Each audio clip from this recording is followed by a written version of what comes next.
Have you ever suffered from, struggled with, wrestled with low-level stress or anxiety when you're checking your emails or surfing socials? If you have, there's a good reason for it.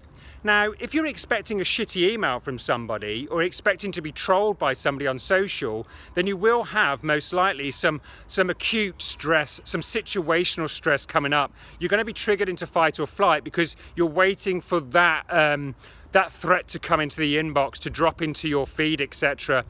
But if that's not happening, why do we have this low-grade stress and anxiety when we've got no real reason for it to be there?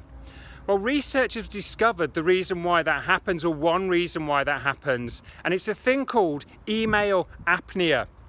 They call it email apnea because essentially it's like sleep apnea, which means that they found out that when people are surfing the internet, when they're checking their emails, when they're going through the social, they're holding their breath unconsciously, which causes a physical response, a stress response in the body. Now, sleep apnea, for example, where it's come from, this happens to hundreds of millions of people all around the world. It's as common as depression and alcoholism, so it's very common. And what happens is people hold their breath sometimes hundreds of times a night for up to a minute. Now, whilst the sleep apnea isn't fatal and email apnea isn't fatal, it has been very closely related to and correlated to fatigue and cognitive impairment, as well as obesity and problems with your heart.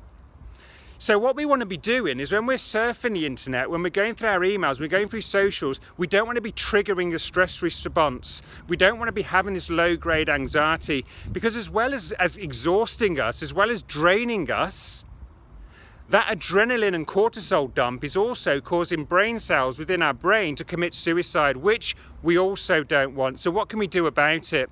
Number one, be aware of the fact there is a thing called email apnea. Number two, become consciously aware of whether you're breathing or not when you're checking your phone. I wasn't. If you are not breathing properly when you're checking a phone, if you're holding your breath in anticipation, get used to breathing through it. Watch previous videos on heart breathing that I've taught you. That's one of the best ways to get out of a stress response in that situation, and in all high stress situations or low level stress situations. Or you could just do basic breathing.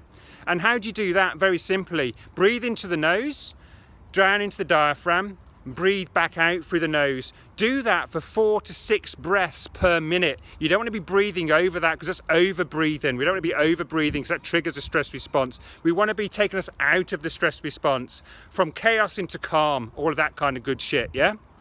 So there you go. Email apnea. If you're experiencing low-grade, low-level stress or anxiety when you're checking your emails, you're surfing the socials, make sure you're breathing. If you're holding your breath, get used to noticing when you're holding your breath and then breathing through it. You've got to get your body out, your nervous system out of the stress response. It's another way of giving yourself more of a chance of being in a high-performance state on a sustainable basis every single day. Have fun with that.